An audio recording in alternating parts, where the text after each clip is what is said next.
Good morning everyone, welcome to KP classes in chemistry. आज के इस एपिसोड में हम सॉलिड स्टेट के बेसिक्स के बारे में चर्चा करेंगे। सबसे पहले इंट्रोडक्शन। जो हमारे चारों तरफ मैटर होते हैं, मैटर मेनली 3 स्टेट्स होते हैं: solid state, liquid state and gases state. Apart from this 3 states 2 more states exist. एक होता है प्लाज्मा स्टेट, एक होता है बोस-आइंस्टीन कंडेंसेट। उन दोनों स्टेट्स के बारे में अभी हम बात नहीं करेंगे। अभी हम जो है केवल इन्हीं तीनों स्टेट्स को लेकर के चलेंगे: solid state, liquid state and gases state. तो इन तीनों स्टेट में आपस में रिलेशन होता है। हम इन तीनों स्टेट में से किसी भी स्टेट में मैटर एग्जिस्ट करे तो उसको दूसरे स्टेट में कन्वर्ट किया जा सकता है प्रेशर और टेम्परेचर को चेंज करके। जो सॉलिड स्टेट में मैटर होते हैं, they can't flow because of strongest intermolecular force of attraction and hence the least intermolecular space. Therefore solids are incompressible and rigid. देखिए, सॉलिड स्टेट में जो मैटर होते हैं वो फ्लो नहीं कर सकते। फ्लो करने के लिए पार्टिकल एक दूसरे से दूर जाना ज़रूरी है, लेकिन ये पार्टिकल इसके जो होते हैं इतने strong intermolecular force of attraction से बंधे रहते हैं। इंटरमोलिकुलर फोर्स ऑफ अट्रैक्शन कहते हैं कि 2 अलग अलग मॉलिक्यूल के बीच में जो फोर्स ऑफ अट्रैक्शन होता है उसी को।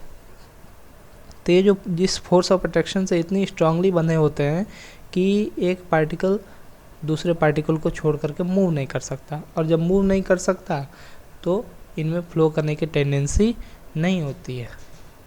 दूसरी बात, जब फोर्स ऑफ अट्रैक्शन स्ट्रांग रहता है तो क्या होता है कि ये पार्टिकल्स एक दूसरे के बहुत क्लोज आ जाते हैं, नियरली टच करते हैं एक दूसरे को।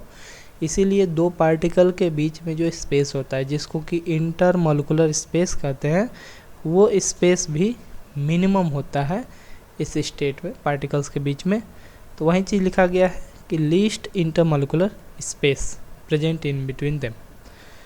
इसीलिए सबसे बड़ा इसका इफ़ेक्ट ये पड़ता है कि हम बाहर से फोर्स लगा के इसको कंप्रेस करने की कोशिश करें, इसके वॉल्यूम को रिड्यूस करने की कोशिश करें, तो ऐसा जो है बहुत कम ही पॉसिबल होता है, लिस्ट पॉसिबिलिटी होती है।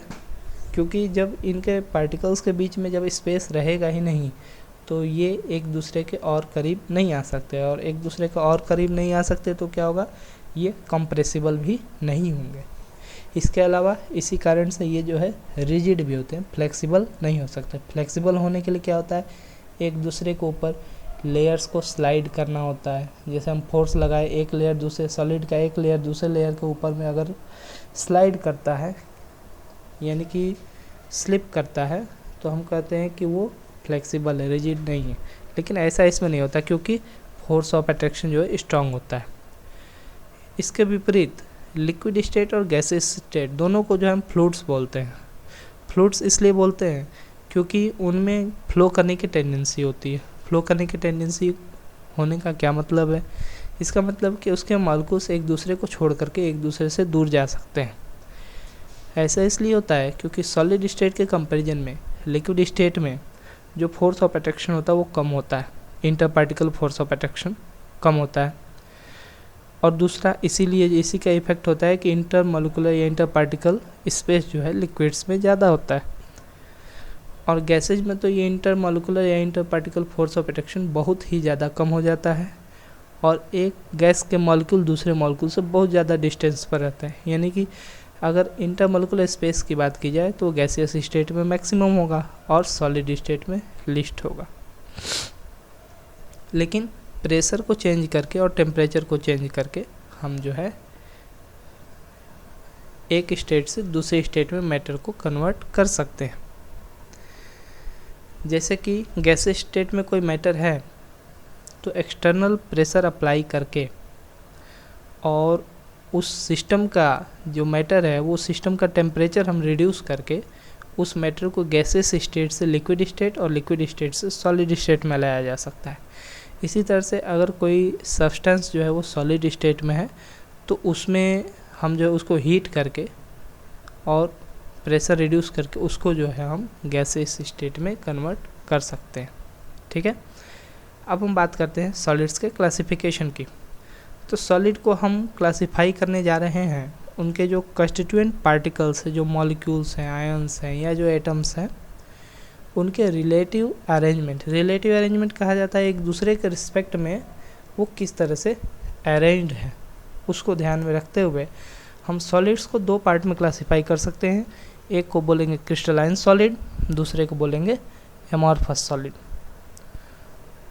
दोनों का कैरेक्टरिस्टिक्स अलग अलग होते हैं, उनको हम देख लेते हैं। क्रिस्टलाइन सॉलिड्स में होते हैं पहला लॉन्ग रेंज ऑर्डर, दूसरा डेफिनिट ज्योमेट्रिकल शेप्स, तीसरा शार्प मेल्टिंग पॉइंट, चौथा एनिसोट्रॉपिक, पांचवा डेफिनिट हीट ऑफ फ्यूजन और छठा ट्रू सॉलिड्स। तो क्रिस्टलाइन सॉलिड्स में एक प्रॉपर्टी आती है रेंज ऑर्डर की। देखिए नीचे लिखा भी गया है, range order it directly indicates the relative arrangement of constituent particles of a solid. इन एक दूसरे के रिस्पेक्ट में जो सॉलिड के कंस्टिट्यूएंट पार्टिकल्स हैं वो एटम्स, मॉलिक्यूल्स, आयंस कुछ भी हो सकते हैं, तो वो एक दूसरे के रिस्पेक्ट में किस तरह से अरेंज्ड है। अगर पूरे के पूरे सॉलिड के मैटर में, सॉलिड के मटेरियल में एक ही तरह का अरेंजमेंट पाया जाए, यानी कंस्टिट्यूएंट पार्टिकल्स का अरेंजमेंट एक ही ढंग से हो, एक ही ढंग से कहने का मतलब कि वो पार्टिकल्स एक दूसरे के रिस्पेक्ट में जो है बराबर दूरी पर हों, उनके बीच का डिस्टेंस सेम हो, उनके बीच का एंगल्स सिमेट्रिकल हो, यानी totally symmetric arrangement through out the solid अगर हो, तो हम कहेंगे कि वो जो सॉलिड है उसमें लॉन्ग रेंज ऑर्डर है। ठीक है, लेकिन अगर इसी के विपरीत, इसी के उलट यदि वो जो अरेंजमेंट है वो किसी एक पर्टिकुलर रीजन, स्मॉल रीजन में ही हो, एक तरह का अरेंजमेंट स्मॉल रीजन में हो, दूसरे तरह का अरेंजमेंट दूसरे small region within the same solid हो, तो हम कहेंगे कि उस एक सॉलिड के पूरे मटेरियल में बहुत तरह के अरेंजमेंट हैं कंस्टिट्यूएंट पार्टिकल्स के, और हम कहेंगे कि वो सॉलिड जो है वो बहुत सारे शॉर्ट रेंज ऑर्डर को कंटेन किए हुए हैं, यानी उस सॉलिड में बहुत सारे शॉर्ट रेंज ऑर्डर हैं। तो इस चीज़ को ध्यान में रखना है। तो लॉन्ग रेंज ऑर्डर होता है वो क्रिस्टलाइन सॉलिड्स में प्रेजेंट रहता है। यहीं अगर इसके विपरीत देखा जाए तो एक दूसरा क्लासिफिकेशन जो एमॉर्फस सॉलिड्स का, उसमें जो है शॉर्ट रेंज ऑर्डर होता है। ठीक है, दूसरी प्रॉपर्टी है डेफिनिट ज्योमेट्रिकल शेप्स। एक तरह का अरेंजमेंट होने के चलते जो क्रिस्टलाइन सॉलिड्स हैं उनके जो ज्योमेट्रिकल शेप्स होते हैं वो फिक्स्ड होते हैं, डेफिनिट होते हैं, जबकि एमॉर्फस सॉलिड के प्री डिफाइंड जो है ज्योमेट्रिकल शेप्स नहीं होते हैं, इरेगुलर शेप्स होते हैं एमॉर्फस सॉलिड्स के। तीसरी बात आती है मेल्टिंग पॉइंट की। तो मेल्टिंग पॉइंट जब किसी भी सॉलिड का रीच होता है तो सॉलिड मेल्ट करना शुरू कर देता है। तो क्रिस्टलाइन सॉलिड्स का मेल्टिंग पॉइंट शार्प होता है। शार्प होने का मतलब एक पर्टिकुलर टेम्परेचर पर क्रिस्टलाइन सॉलिड मेल्ट कर जाता है, जबकि एमॉर्फस सॉलिड में क्या होता है, wide range of melting point, यानी एक टेम्परेचर के रेंज में, माने हम कहते हैं ना, जैसे मान लीजिए कहते हैं जैसे आइस का, जैसे देख हम कहते हैं मेल्टिंग पॉइंट 0 डिग्री सेल्सियस, ठीक है ना, तो ये तो एक पर्टिकुलर वैल्यू हो गया ना, ये जो है शार्प मेल्टिंग पॉइंट की बात आएगी। जबकि इसी तरह एमॉर्फस सॉलिड में क्या होगा कि हम रेंज बताते हैं कि इतना केल्विन से इतना केल्विन जो है इसके बीच में मेल्ट करेगा। तो आखिर ये बात क्यों आती है, sharp melting point crystalline solids में क्यों आता है, एमॉर्फस में wide range of melting point क्यों आएगा। तो क्रिस्टलाइन सॉलिड्स में जो शार्प मेल्टिंग पॉइंट आती है वो किस कारण से आती है, तो उसके अंदर जो सिमेट्रिकल लॉन्ग रेंज ऑर्डर में जो अरेंजमेंट होता है ना, उसके चलते उसके कंस्टिट्यूएंट पार्टिकल्स के बीच में आइडेंटिकल फोर्स ऑफ अट्रैक्शन होता है। तो आइडेंटिकल फोर्स ऑफ अट्रैक्शन होने के चलते यदि हम जैसे हीट देते जा रहे हैं तो वो हीट ले करके वो पार्टिकल्स वाइब्रेट करना शुरू कर देंगे एक दूसरे के रिस्पेक्ट में, और सेम फोर्स ऑफ अट्रैक्शन सभी पार्टिकल्स के बीच में है। तो जब वो उनके बीच में जो बॉन्डिंग है, वो बॉन्डिंग टूटने के लिए जितनी हीट एनर्जी चाहिए होगी वो हीट एनर्जी जैसे ही मिलेगा जो पार्टिकल के बीच में बॉन्ड है वो टूट जाएगा, और टूट जाएगा तो सभी पार्टिकल्स के बीच का बॉन्ड टूट जाएगा, यानी at that melting point, at that temperature, उतनी हीट ले करके उस टेम्परेचर पर वो एज ए होल पूरा का पूरा क्रिस्टलाइन सॉलिड जो वो मेल्ट कर जाएगा, क्योंकि उसके सभी कंस्टिट्यूएंट पार्टिकल्स के बीच में जो फोर्स ऑफ अट्रैक्शन था वो आइडेंटिकल था। लेकिन एमॉर्फस सॉलिड में ऐसा नहीं है। एमॉर्फस सॉलिड में क्या होता है, कुछ पार्टिकल एक दूसरे के एकदम करीब होते हैं, कुछ पार्टिकल एक दूसरे से दूर होते हैं। जो पार्टिकल एक दूसरे के करीब होंगे उनके बीच में फोर्स ऑफ अट्रैक्शन जो है वो फोर्स ऑफ अट्रैक्शन स्ट्रांग होगा। सरफेस फोर्सेज की ही बात करें तो स्ट्रांग होगा, लेकिन जो पार्टिकल्स एक दूसरे के दूर होते हैं उनके बीच में जो फोर्स ऑफ अट्रैक्शन होगा वो डिस्टेंस फैक्टर के कारण वीक हो जाएगा। तो जहाँ वीक फोर्स ऑफ अट्रैक्शन होगा उसको तोड़ना इजी होगा, स्ट्रांग फोर्स ऑफ अट्रैक्शन होगा उसको तोड़ना थोड़ा मुश्किल होगा। तो हीट एक्सेप्ट करता है, जब हम एमॉर्फस सॉलिड को हीट करते हैं तो हीट कंटिन्यूसली एमॉर्फस सॉलिड के पार्टिकल्स के पास जा रहा है, तो सबसे पहले जो बॉन्ड ब्रेक करेगा वो वीक बॉन्ड ब्रेक करेगा। वीक बॉन्ड कौन सा है, जो पार्टिकल्स एक दूसरे के रिस्पेक्ट में दूर हैं उनके बीच का बॉन्ड वीक होगा, वो पहले टूट जाएगा, तो वो हिस्सा पहले मेल्ट कर गया। जबकि जो पार्टिकल्स हैं एक दूसरे के करीब हैं ज़्यादा, उनके बीच में जो बॉन्ड है उसको तोड़ने के लिए ज़्यादा हीट चाहिए होगा। तो यहीं से हमको रेंज ऑफ हीट पता चलता है। पहले जो पार्टिकल्स के बीच में वीक बॉन्डिंग है वो पहले टूट जाएगा, और जिनके बीच में स्ट्रॉन्ग बॉन्डिंग है वो ज़्यादा हीट देने पर टूटेगा। तो यहाँ एक हीट का रेंज हम दे रहे हैं, इसीलिए मेल्टिंग पॉइंट का रेंज होता है, वाइड रेंज होता है एमॉर्फस सॉलिड्स के केस में। अगला पॉइंट है एनिसोट्रॉपिक। क्रिस्टलाइन सॉलिड्स जो एनिसोट्रॉपिक होते हैं, एनिसोट्रॉपिक क्या होता है अभी हम थोड़ी देर में डिस्कस करेंगे, और एमॉर्फस सॉलिड जो है इसके उलट जो है आइसोट्रॉपिक होते हैं। फिर लिखा है क्रिस्टलाइन सॉलिड्स जो है इनमें डेफिनेट हीट ऑफ फ्यूजन होता है। ये बात भी सही है, जब मेल्टिंग पॉइंट शार्प होगा यानी कि एक पर्टिकुलर हीट को एब्जॉर्ब करके जो है क्रिस्टलाइन सॉलिड्स मेल्ट कर रहे हैं, तो हीट ऑफ फ्यूजन भी हमारा डेफिनेट हो गया, फिक्स्ड हो गया, ठीक है। जबकि एमॉर्फस सॉलिड में ऐसा नहीं है, no definite heat of fusion. इसीलिए क्रिस्टलाइन सॉलिड जो है वो ट्रू सॉलिड्स कहे जाते हैं। एमॉर्फस सॉलिड जो है उनको सूडो सॉलिड्स या फिर सुपर कूल्ड लिक्विड्स कहा जाता है। क्यों? क्योंकि इनमें टेंडेंसी होती है, एमॉर्फस सॉलिड्स में टेंडेंसी होती है फ्लो करने की। जिसे एग्जांपल हम ले सकते हैं कि ओल्ड होम्स जो हैं, जो बहुत पुराने घर होते हैं, उनमें जो ग्लास के विंडोज होते हैं उनको हम देखें तो वो बॉटम साइड में थोड़े उनके थिकनेस जो है वो ज़्यादा होती है।